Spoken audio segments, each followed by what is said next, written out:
Hey everyone, I'm your host Cadence, and welcome back to another episode of Project Honesty, a podcast designed for young adults by a young adult to gain brutally honest, friend-like advice, as well as provide a platform for young adults to form opinions, color outside of the lines, take deep dives into current events, and most importantly, have fun. This is Project Honesty, navigating reality with real conversations and diverse opinions. Hey, if you haven't already, go check out last episode called The Fashion Footprint. I discussed the global impacts of fast fashion and just the overall impact on people and the environment when it comes to the fast fashion industry. That is available on Spotify and YouTube. And like I always tell you guys, please go over to the Instagram, which is project_honesty24, because that is where we release all of our topics. Our weekly topics are always announced on there.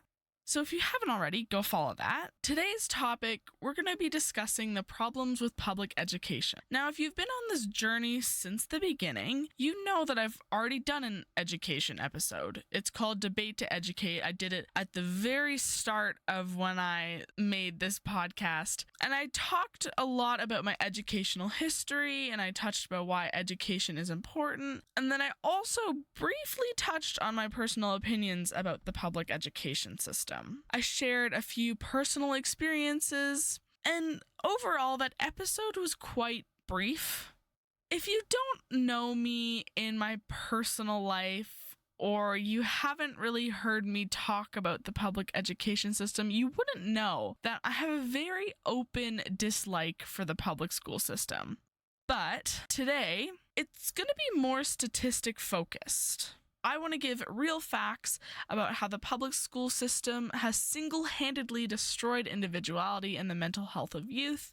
And just because I have always had problems with the public education system doesn't mean you have that same experience, right? I'm not making this episode because I hate school. I hate the system that runs these schools.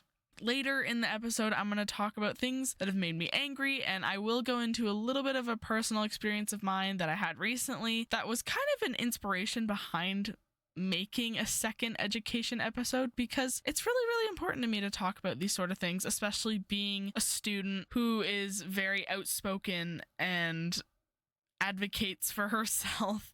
I find that this episode is really close to my heart and is very important to me. Today, I want to focus on the aspects of mental health and well-being. I want to analyze how mental health in adolescence and mental health issues in adolescence impacts development. I want to go over some of the social and emotional impacts, short and long term, that are influenced by your education.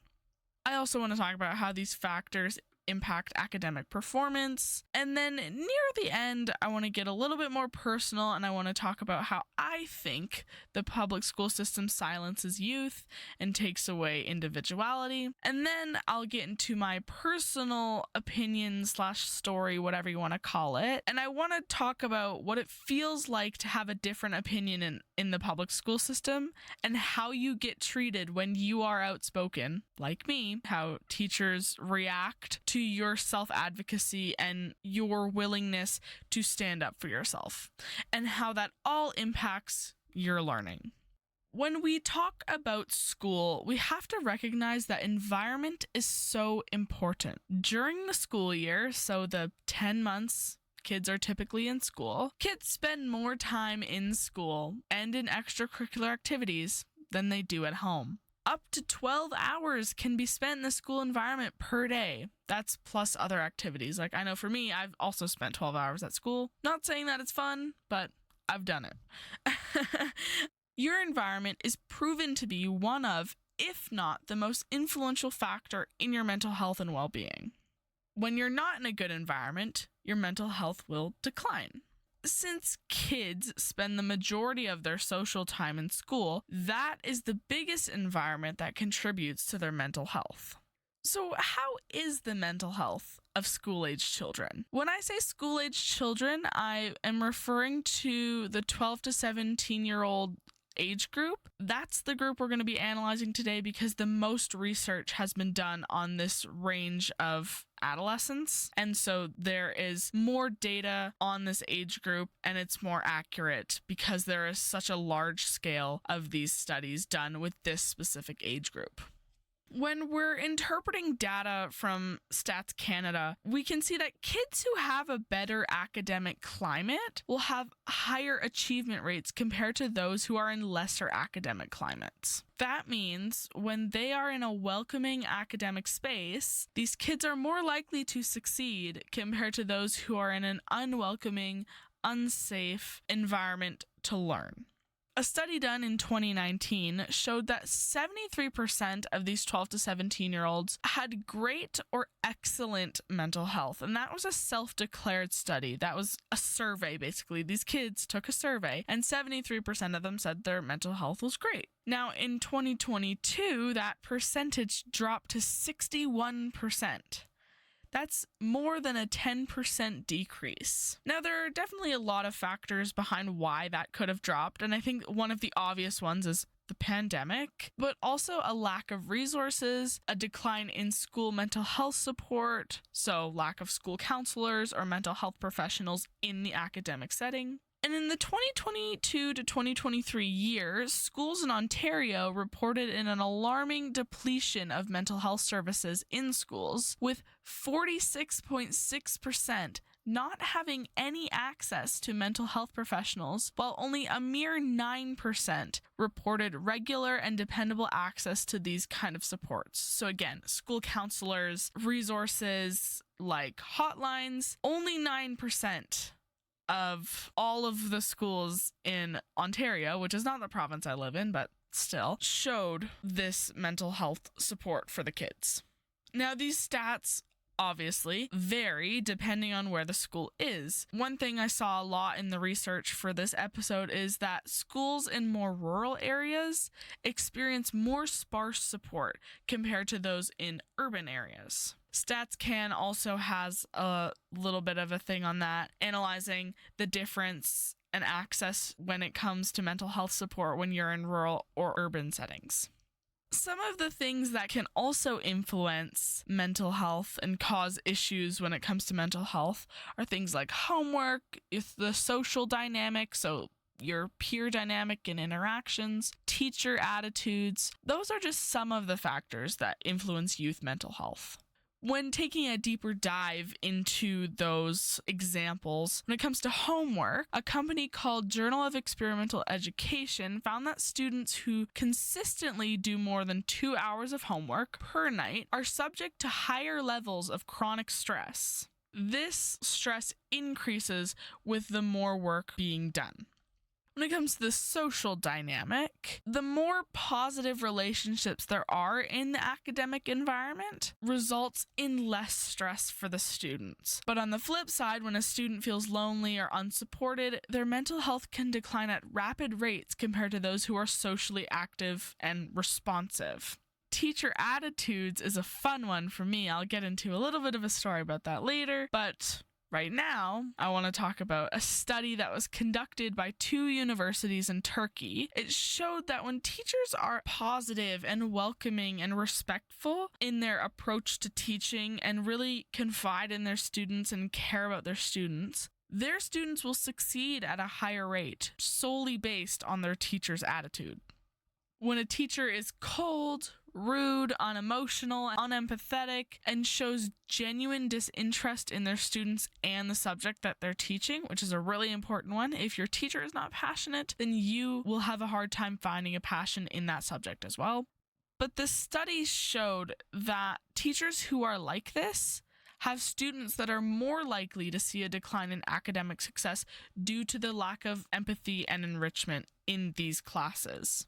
So you might be wondering what I'm referring to when I say decline in mental health or when I say mental health issue. Some of the mental health issues, there's many, but the most common ones that develop in students is anxiety, depression, suicidal ideation, chronic fatigue, and chronic stress. Now I want to get into how does declining mental health in youth impact their development. The short answer to this is yes, it does most definitely impact development. The Center for Disease Control did a study of 3,500 children aged 12 to 17 and tracked them for 11 years and followed them into their early adulthood. This study showed that the children who struggled with mental health in their adolescence showed issues with their mental health as an adult, such as emotional regulation, life satisfaction, and overall had a poorer quality of life. And also, these children showed problems with their physical health. Some examples of that could be their poor reproductive health and immune function. And so, really, when youth who are struggling with their mental health and not getting support for it, there is scientific evidence that it will carry into their adulthood and impact more than just their mental health and can affect things later on beyond the emotional, mental aspect of health, but also their physical health. So how do all these factors affect academic performance? Being a learner and learning in general, whether you're a kid or an adult, it requires openness and curiosity and optimism, concentration and flexibility, amongst a lot of other things that are necessary learning tools. When you are stressed and sleep deprived and anxious or sad, it will hinder your ability to fully and properly learn. And when a student isn't fully present in their learning, their academic progress will slow down. Now, that doesn't only have consequences for the student, but it also affects others. Others including those who are concerned about this student. So not only does it affect the person who is concerned about this student, but it can also affect the school and how they are receiving lower average academic success due to the individual student struggles and their personal academic success. One of the biggest things I wanted to talk about on this episode is how public school takes away your individuality and voice. Now, most public schools make it seem like their students are able to express themselves not only in their social and physical ways, but also in their voices. I'll talk about that in a minute. I have collected and researched many different ways public school is trying to mold everybody to be the same. To start, limited access to diverse, inclusive, and unique learning styles to fit a student's needs. The way I've observed this is the desks in rows, face the front, don't talk, so we already see a lack of collaboration opportunities happening.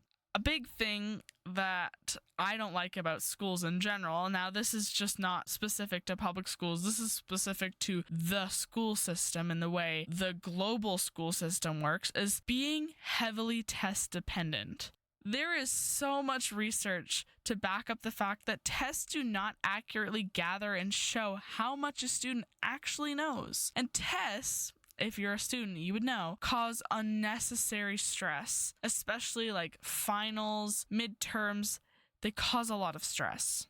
And a lot of public schools do not accommodate unique learning styles. So, for example, like a hands-on learning style, a visual learning style, different ways of showing your learning. So, project variety. And I see this because in charter school, I was able to, say, do a project my own way. So, if I felt that I couldn't write an essay or I couldn't make a poster board, I could figure out another way to show how I know the material. Another thing that I saw in my research that I actually never considered as taking away individuality and the voice is bell times. If you think about it, it shortens the opportunities to get direct constructive criticism from the teachers after lessons. So if you have to go to another class, you don't have time to ask that teacher a question, especially if you didn't get any time during that class to ask any questions. Bell times make that even shorter. And I know at my school, we have 2 minutes between every 1.5 hour class, and that's to pee and socialize and hopefully get to your class on time, because it's a big school with 2 campuses. So sometimes it's difficult. Socializing is a really big thing when it comes to individuality. In public school, there's a lack of social time. One of the best examples I could find for this is a short lunch. My school board loves to justify the fact that we have a half-hour lunch by saying that it lowers the school crime rate. That raises the question in my head is, why are there assumptions around teens and unpredictable violence?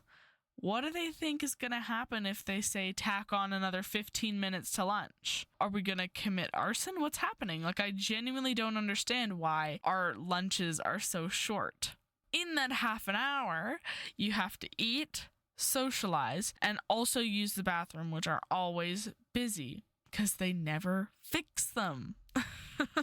Another thing about public school I hate, and I talked about this a little bit in Debate to Educate, is outdated textbooks with plenty of old, useless information. The example I used in Debate to Educate was things like e-commerce and the internet are almost foreign in these textbooks. I remember my textbook in social, it was written in 2007, so before I was born, so it's about 17 years old now. The internet, there was like a whole chapter on the internet being a new thing. It was like, oh my god, you can order things online. That nowadays is not a new concept that has to be introduced with such gusto or whatever, because we all understand e-commerce in one way or another, even if you don't think you do. If you understand Amazon, you understand a little bit about e-commerce. So those are some of the things that I question about the public school system is, when are we going to make these things relevant? They say that they're learning tools, but how relevant are these tools? The last category on here that I want to talk about, and it kind of segues into the personal experience I'm bringing up in this episode, is voice. In my entire years at public school, because if you haven't watched Debate to Educate, go listen to it right now, because I talk about my educational history. So I have been in public school before high school. I did 6 years of public elementary school. It was barely school. It was hell. But anyways, that's not the point. Every time I've been in public school, I have realized that self-advocacy is not respected, and it rather is seen as rude or defiant. Students, like myself, who do decide to express their opinion tend to either be brushed off, reprimanded, or otherwise told that they are wrong. A lot of times in public school, I know this is a personal thing for me, but also is a shared experience among other students that I've talked to, is that this makes them feel like their voice is not welcome or heard in this public school academic space. Again, in Debate to Educate, I talked about how I felt this experience firsthand when I switched from a charter school to a public school, and just how shocking it was, not necessarily difficult, but how shocking it was. Now for the fun part. I'm gonna share a recent experience that I had right before school ended that is a prime example of how public school is single-handedly taking away a student's voice and being disrespectful. I'm going to preface this by saying I am not going to use names. Now, a lot of people in my life know the names of the adults involved in the situation, but personally, I don't want to get sued by my school board, so I'm not going to say their names. Like I said earlier, I have always been outspoken and opinionated, if you can't tell, and I will always stand up for myself, no matter who it is. But I've found that I always have to stand up to myself, to teachers in public school, and I always feel like I'm trying to justify my every single move. Into the story. This is the fun part, and I can't wait to tell this on here because this was the main inspiration behind doing another education episode, was this experience. So a few months ago, I was really super packed with acting stuff. There was a week in, was it May? Yeah, May, I think, where I would be getting home at 11:30, 12 a.m.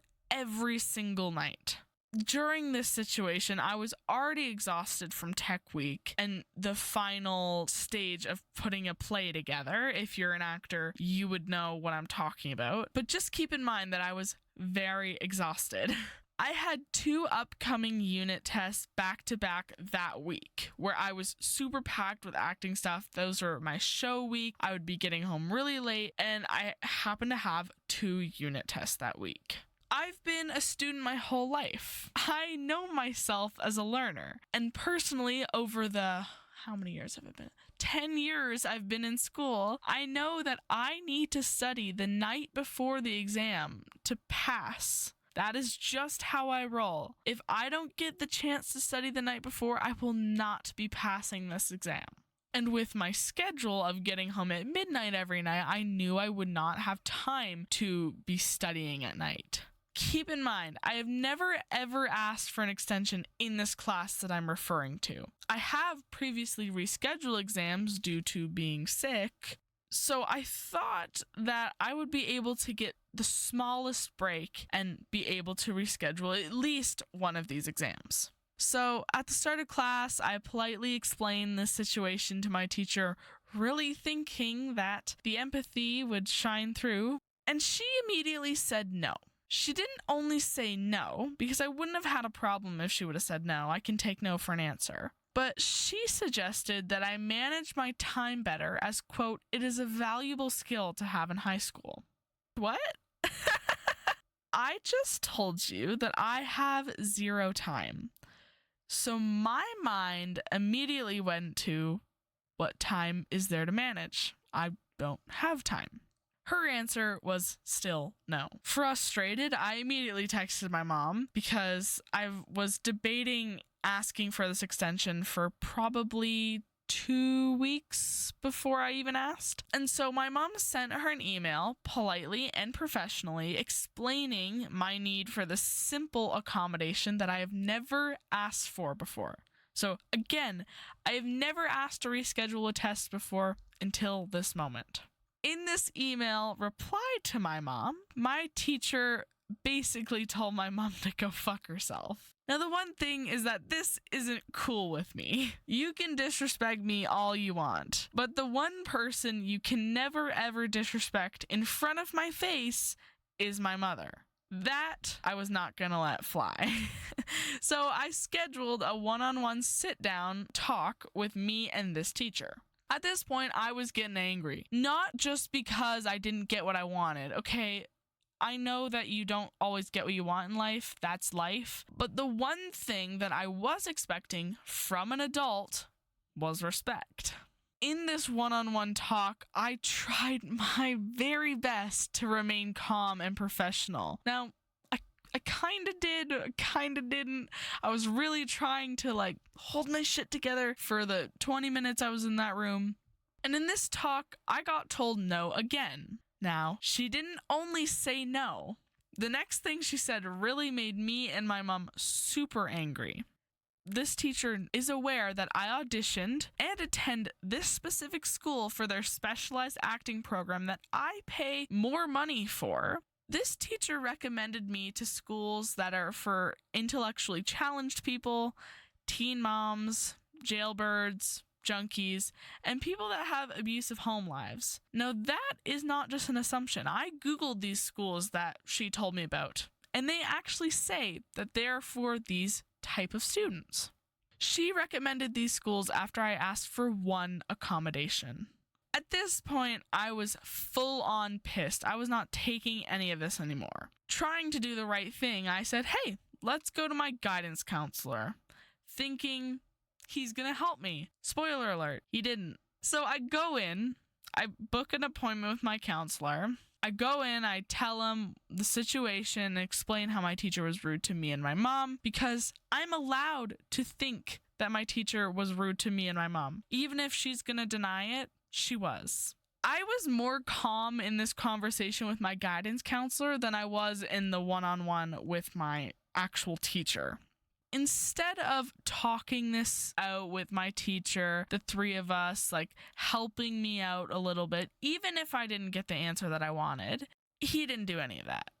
He instead told me to calm down, stop being so emotional, and that we don't always get what we want, and that this is just something I'll have to deal with.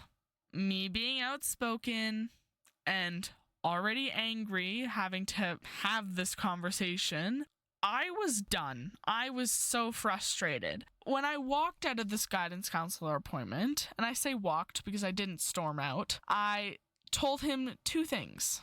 I said that the system has taught me how to lie. Next time, I'll just say I'm sick so I can retake the test on a different day. And I've also been taught that it's okay to consciously fail. And I say consciously fail because I already told them, the two of them, my guidance counselor and my teacher, that I have full knowledge of myself as a learner and I know how I learn best. Again, if I'm not able to study the night before, I will not be passing. So after being blatantly disrespected by 2 adult faculty members, my only choice was to go to administrative services. Now, I didn't want to do that. I ultimately decided not to go to admin as I didn't want to give this situation any more of my time or energy because those adults are not worth my time. The result of this situation is quite funny. I mean, to me at least. One of the results is my teacher doesn't like me. And she'll probably deny that if she ever hears this, but that's okay. I know you do. It's all right. Because I've had plenty of teachers who don't like me based on my opinions and my willingness to advocate for myself. I'm used to it. Another result is my guidance counselor won't even look at me in the eyes anymore. Anytime I walk down the hallway, whether I'm with my friends or by myself, he refuses to even acknowledge my presence. Which also is fine, because I don't really care if he decides to recognize me or not, because his issues are not my problem. If my willingness to advocate for myself and my learning is intimidating to you, then I'm sorry, I guess. This situation never ever happened to me. Nothing remotely close to this situation happened to me in my 3 years at charter school. But it did in my first year back of integrating into the public school system. This really proved to me that respect isn't always reciprocated, even from people, even adults, you had the utmost respect for. Based on this episode, who do you resonate with the most? The student or the system? Drop your personal stories and experiences about the public school system down below in the comments if you're on YouTube. And thank you so much for listening to another episode of Project Honesty. You can find Project Honesty on Spotify at Project Honesty or on YouTube at Project_Honesty. And to keep up to date with new episodes, you can head over to Project Honesty's Instagram, which is at Project_Honesty24. We also have a TikTok, which is Project.Honesty. And to help spread this podcast everywhere, tell a friend or share with family about Project Honesty, and you can direct them over to the Instagram, the TikTok, Spotify, or the YouTube to help them learn more. Subscribe and follow and click the bell icon for updates when I post. And remember, the more listeners, the bigger the family.